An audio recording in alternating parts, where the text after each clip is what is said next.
हाँ, तो ARO 2010 का प्रीलिम्स और मेंस का पेपर हम लोग डिस्कस कर रहे हैं, ठीक है।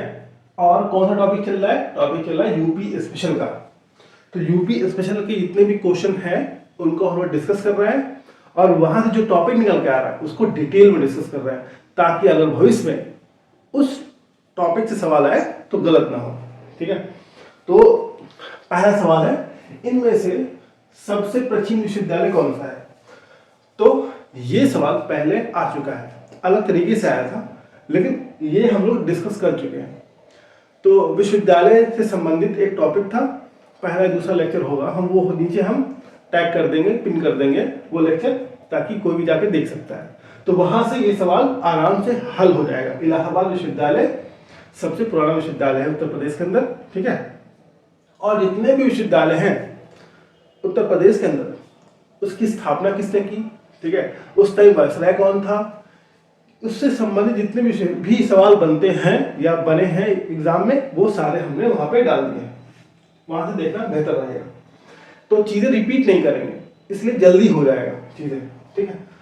अगला सवाल है, उत्तर प्रदेश में लाल मिट्टी मुख्यतः पाई जाती है, ठीक है। लाल मिट्टी मुख्यतः कहाँ पाई जाती है? तो मिर्जापुर और झांसी, ये तो हर बुक में मिल जाएगा। लेकिन अब हमारे पास टॉपिक क्या है? मिट्टी का टॉपिक है। अब इस मिट्टी के टॉपिक को हम लोग डिटेल में डिस्कस करेंगे, ठीक। तो ये उत्तर प्रदेश का मैप है, बहुत अच्छा तो नहीं बना, लेकिन ठीक है, काम चलाओ। ये पहला क्षेत्र है, ये दूसरा या तीसरा क्षेत्र है। तो अगर भौगोलिक परिदृश्य से देखा जाए या ज्योग्राफिकल पर्सपेक्टिव से देखा जाए, तो उत्तर प्रदेश को 3 क्षेत्रों में बांटा जा सकता है। उत्तर प्रदेश को 3 क्षेत्रों में बांटा जा सकता है। पहला है भाबर और तराई क्षेत्र, दूसरा है गंगा का मैदान या गंगेटिक प्लेन, तीसरा है बुंदेलखंड का क्षेत्र। तो भाबर और तराई क्षेत्र के बारे में थोड़ा सा हम लोग पीछे जाएंगे और हिमालय के बारे में थोड़ा सा ब्रीफ में देखेंगे। तो हिमालय मोस्टली ज्यादातर उसका भाग नेपाल के अंदर है। अब समझिए कि ये हिमालय है नेपाल के अंदर, ठीक है। अब ये जो ऊपर वाली चोटी है, इसको हम लोग बोलेंगे ग्रेटर हिमालय। ये क्या है? बृहद हिमालय है, और ये कॉन्टिन्यूअस रेंज है। ये कॉन्टिन्यूअस रेंज है, जम्मू कश्मीर से असम, ये कॉन्टिन्यूअस रेंज है, जिसको अलग अलग नामों से हम लोग जानते हैं, ठीक। इसका जो बीच वाला क्षेत्र है, इसको हम लोग बोलते हैं मध्य हिमालय या मिडिल हिमालय, मध्य हिमालय या मिडिल हिमालय, ठीक है। जितनी भी घूमने की जगह है, नैनीताल हो गया, मसूरी हो गया, वो सब कहाँ पे है? जितने भी टूरिस्ट प्लेसेस है हिमालय में, वो सारे टूरिस्ट प्लेसेस मध्य हिमालय में है। ये सवाल आ भी चुका है, ठीक है, कि जितने भी टूरिस्ट प्लेसेस हैं कहाँ पे? मध्य हिमालय में। आप चाहे जम्मू कश्मीर में जाओ, चाहे आप असम में जाओ, या उत्तराखंड जाओ, हिमाचल में जाओ, शिमला वगैरह सब मध्य हिमालय में है। क्योंकि यहाँ पे टेम्परेचर बहुत कम है ना, तो यहाँ पे लोग घूमने थोड़ी जाएंगे, जम जाएंगे। यहाँ जाएंगे घूमने तो कुल्फी बन जाएंगे, यहाँ पे संभव नहीं है घूमना। और मध्य हिमालय का टेम्परेचर बहुत ज्यादा नीचे नहीं जाता है, निगेटिव में नहीं जाता है, यहाँ पे निगेटिव में चला जाएगा। उसके बाद जो तीसरा जो क्षेत्र है, वो ये वाला पोर्शन है, ये वाला पोर्शन, इसको हम लोग बोलते हैं आउटर हिमालय या बाह्य हिमालय, बाहरी हिमालय इसको बोलते हैं, ठीक है। इस बाह्य हिमालय के बाद ये जो मेरा ये जो हाथ है, यहां से शुरू होगा भाबर और तराई, और भाबर और तराई का बहुत मेजर पोर्शन उत्तर प्रदेश में आता है, ठीक। भाबर, तराई, बांगर और खादर, ठीक है। अब होता क्या है, जब यहां से रिवर चलना शुरू होती है, जो जितनी भी रिवर्स हैं जो ग्लेशियर से निकल रही हैं, मतलब कौन सी? गंगोत्री और यमुनोत्री ग्लेशियर से निकल रही, गंगा यमुना, तो ग्रेटर हिमालय से निकल रही है, वहीं से बर्फ पिघल के नीचे आ रही है। जब ये ऊपर से नीचे की ट्रेवल करती हैं, ऊपर से नीचे की तरफ जब इनका जो है जो बहने का बहाव क्षेत्र होता है, ठीक है, तो जब ये मूवमेंट करती हैं तो पत्थरों को काटते हुए निकलती हैं, पत्थरों को काटते हुए निकलती है, अपना रास्ता नहीं बदलती हैं, ठीक है। ऐसे रिवर्स को कुछ बोलते हैं, आप बताइए कमेंट करके क्या बोलते हैं। तो ये जो गंगा रिवर निकल रही है ना, ग्रेटर हिमालय से, फिर मिडिल हिमालय से, फिर आउटर हिमालय से, तो ये होते हुए फिर कहां पे आती है, भाबर में आती है। तो ये रिवर बहुत ही चौड़ी चौड़ी रिवर होती हैं और ये अपने साथ पत्थर, बालू, सेडिमेंट इसको बोलते हैं, सब लेके चलती हैं। जो इतने बड़े बड़े पत्थर होते हैं, ये पत्थर आकर के इस एरिया में जमा हो जाते हैं, भाबर के क्षेत्र में आके जमा हो जाते हैं इस तरह से। तो ये जब रिवर नीचे निकलती है ना, तो रिवर गायब हो जाती है, तो नदियां गायब हो जाती हैं। भाबर के क्षेत्र में बहुत बड़े बड़े बोल्डर्स होते हैं, पत्थर होते हैं, जो यही नदियां बहुत सालों से जमा कर रही हैं। और जब नदी इसी से गुजरती है तो गायब हो जाती है। तो इसे बोला जाता है कि मतलब ये सवाल आता है किस क्षेत्र से नदियां गायब हो जाती हैं, वो है भाबर का क्षेत्र। तो यहाँ पे नदियां नीचे से जाती हैं, पत्थर के ऊपर से नहीं जाती हैं। अब फिर ये नदी कहां पे जाकर के निकलती है बाहर, तराई के क्षेत्र में। तराई के क्षेत्र में ये नदियां फिर से जमीन पे आ जाती हैं, ठीक। इसलिए तराई का जो क्षेत्र होता है ये बहुत ही नमी वाला क्षेत्र होता है, बहुत ही नमी वाला क्षेत्र होता है। इसलिए यहाँ पे आपको वेजिटेशन बहुत मिलेगा, जंगल मिलेगा, पहाड़ मिलेगा, सॉरी पहाड़ वेजिटेशन मिलेगा, फॉरेस्ट मिलेगा, ये सारी चीजें मिलेंगी यहाँ पे। जब फॉरेस्ट होगा, वेजिटेशन हो गया, तो कहा यहाँ पे क्या पाया जाएगा, यहाँ पे पाया जाएगा अलग अलग तरह के जानवर वगैरह, ठीक है। जैसे आपका टाइगर वगैरह ये सब पाए जाएंगे यहाँ पे, तेंदुआ हो गया, ये सब पाए जाएंगे। इसलिए यहाँ पे नेशनल पार्क आपको बहुत मिलेगा। कॉर्बेट नेशनल पार्क कहाँ पे, इसी एरिया में। अमरनाथ टाइगर रिजर्व कहाँ पे, इसी एरिया में। तो ये जो क्षेत्र है ना, ये है भाबर और तराई का क्षेत्र। इसलिए इन क्षेत्रों में आपको नेशनल पार्क, वेजिटेशन, फॉरेस्ट वगैरह बहुत पाया जाएगा, ठीक। तो ये हो गया आपका तराई का क्षेत्र। अब जो नदी चल रही है ना, सेडिमेंट्स जो उसका अवसाद है जो इकट्ठा करके चल रही है, ठीक है, उसको मतलब इतना लंबा टाइम ट्रेवल करके आती है, इतना दूर से आती है, तो क्या होता है, कुछ जो बड़े पत्थर होते हैं तो यहाँ रुक जाते हैं, नमी वाला क्षेत्र ये वाला क्षेत्र है। और जो महीन महीन जो बुरादा टाइप बन जाता है ना, तो वही क्या बन जाता है, वही बन जाता है सॉइल, वही बन जाता है मिट्टी, जिसको हम लोग बोलते हैं अलुवियल सॉइल, अलुवियल सॉइल, ठीक है। तो जो नई अलुवियल सॉइल होती है उसको हम लोग क्या बोलते हैं, खादर बोलते हैं, खादर बोलते हैं। नई अलुवियल सॉइल को खादर बोलते हैं और ओल्ड वाली को बांगर बोलते हैं। और खादर सॉइल ही ज्यादा फर्टाइल होती है, खादर सॉइल ज्यादा फर्टाइल होती है। तो ये जो रिवर का मूवमेंट चला आ रहा है यहाँ से, यहीं से वो मलबा इकट्ठा करना शुरू कर देती है और धीरे धीरे धीरे धीरे करके वो जो मलबा होता है, कुछ मलबा बहुत पतला टाइप का हो जाएगा, जिसको हम लोग बोलते हैं वो दोमट मिट्टी या बहुत चिकनी मिट्टी, ठीक है। और वही अलग अलग कंसंट्रेशन में बढ़ जाती है और वही बन जाती है मिट्टी बन जाती है, इसको हम लोग अलुवियल सॉइल बोलते हैं, ठीक। बाकी बहुत डिटेल में बताने की जरूरत नहीं, वरना लेक्चर बहुत लंबा हो जाएगा, ठीक है। तो ये पूरा था procedure, greater Himalaya, then middle Himalaya, then outer Himalaya, then Bhabar, Terai, Bangar, Khadar, ये पूरा सीक्वेंस है। हो सकता है आ जाए ऐसे सवाल आ जाए कि इसको सीक्वेंस में लगाइए। तो भाबर और तराई के क्षेत्र में ये हमने बता दिया, यहाँ पे बहुत ज्यादा मिट्टी नहीं पाई जाती है। तो ये जो मिट्टी पाई जाएगी ना, बांगर और खादर, ये गंगा के मैदान में पाई जाएगी, समझे। तो गंगा के मैदान जब ये खत्म होता है, भाबर, तराई, बांगर, खादर, बांगर और खादर ही मेन गंगा का मैदान है, बांगर और खादर ही मेन गंगा का मैदान है। एलुवियल सॉइल के बारे में आप और पढ़ते हैं ज्योग्राफी में, तो बहुत ज्यादा डिटेल में बताने की जरूरत नहीं है, ठीक है। एलुवियल सॉइल के अगर 2-3 फैक्ट अगर देखा जाए तो ये है कि एलुवियल सॉइल पूरे भारत में सबसे ज्यादा है, ठीक है। 35 से 40% के क्षेत्र में पूरा एलुवियल सॉइल फैला हुआ है।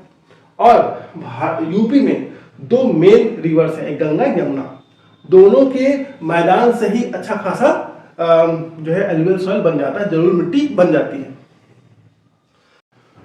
तो हम लोग बेसिक पढ़ चुके हैं, भाबर, तराई, बांगर, खादर, ठीक है।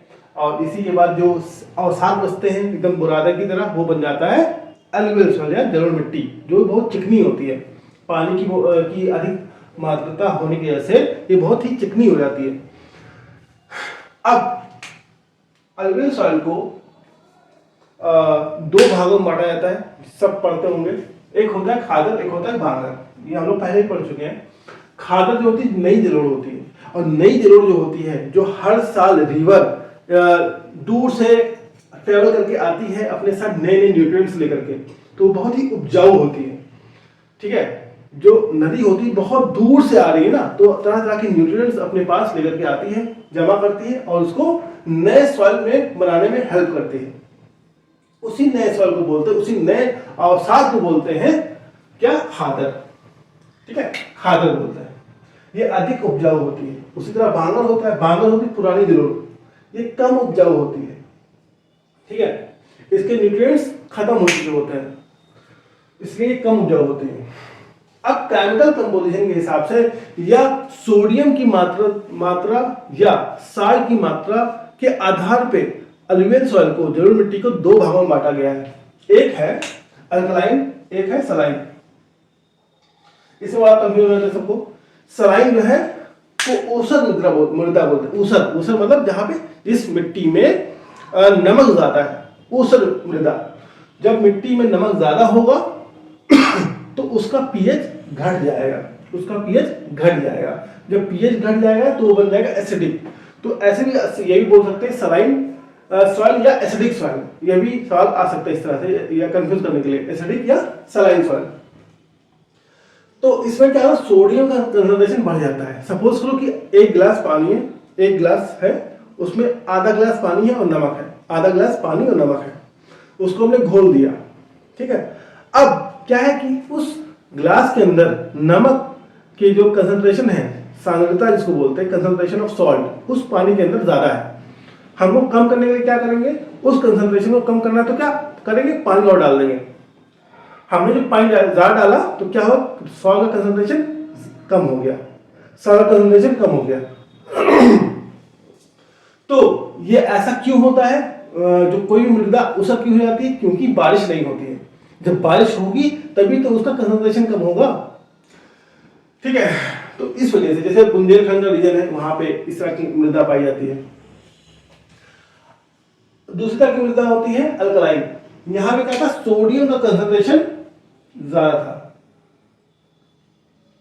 अब यहां पे अल्कलाइन में क्षारीय मृदा जो है, यहाँ पीएच जो है 8 साढ़े 8 से भी ऊपर चला जाता है, पीएच बहुत ज्यादा ऊपर चला जाता है। इसके ये है कि अब सपोज करो कि वही आधा गिलास पानी है, उसमें नमक है।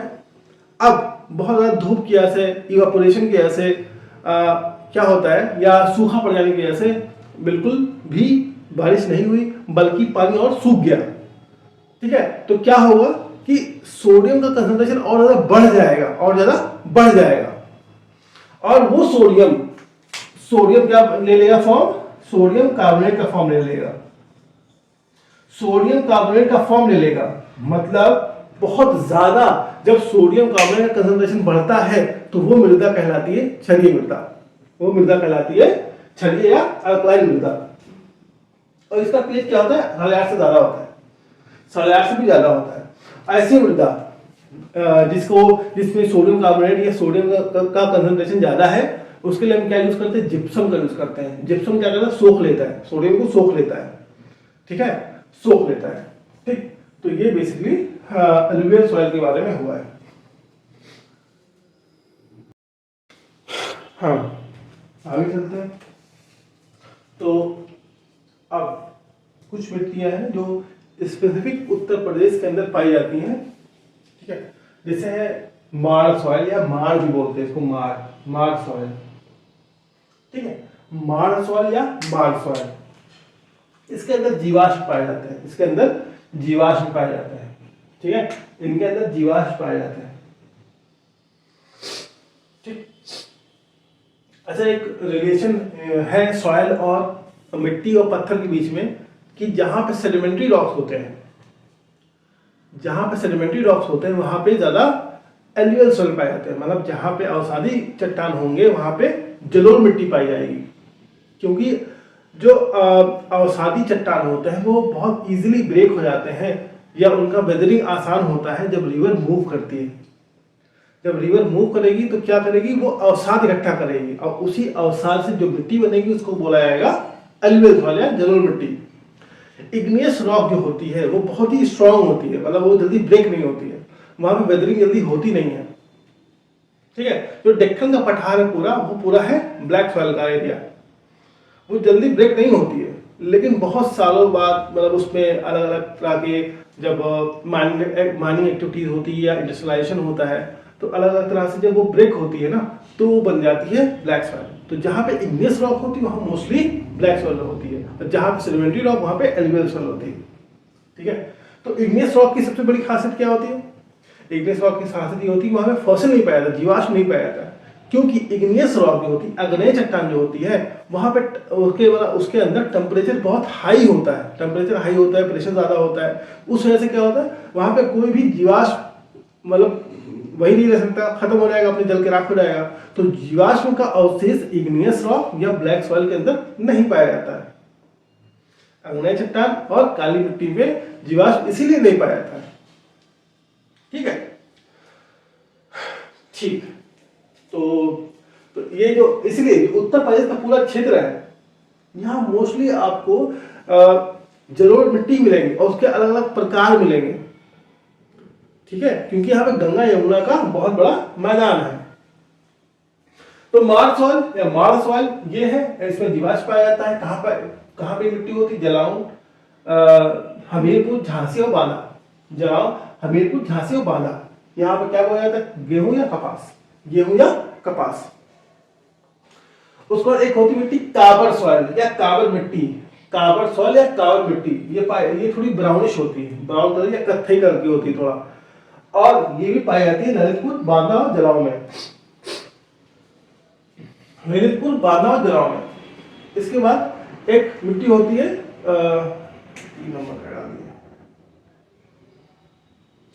एक होती है रेड सॉइल या लाल मिट्टी।